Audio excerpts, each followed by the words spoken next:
এবার তামাক চাষকে না বলছেন মেহেরপুরের চাষিরা। তারা এখন আখ চাষের দিকে ঝুঁকছেন। যারা তামাক চাষ করেছিলেন তারাও রোপা পদ্ধতিতে তামাকের জমিতে আখ রোপণ শুরু করেছেন।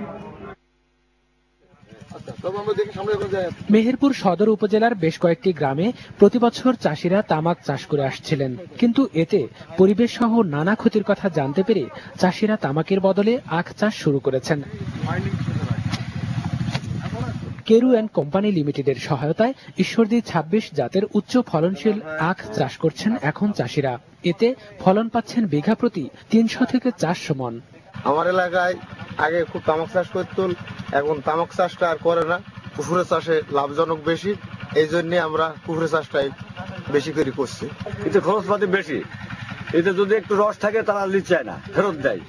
বেল ঘুরিয়ে হাতে তাতে আমাদের বেশি গায়ে পাতা, এই জন্য আমরা তামাক চাষ করবো না, এবং আখের চাষ ধরেছি, আখের চাষই করে যাবো। আমার যদি ২০,০০০ টাকা খরচ হয়, সেখান থেকে আমার ৪০,০০০ থেকে ৫০,০০০ টাকা আমার আগে টাকা আসবে। এদিকে চাষিদের যাতে আখ বিক্রি করতে কোনো সমস্যা না হয় তার নিশ্চয়তা দিচ্ছেন কোম্পানির কর্মকর্তারা। আগে ৫-৬ মাস মিল চলতো, সেক্ষেত্রে এই আমাদের বাড়ারি কেন্দ্র বা অন্যান্য কেন্দ্রগুলো দেখা যাচ্ছে ১ থেকে ১.৫ মাস, কোনোটা ২ মাস চালু থাকবে।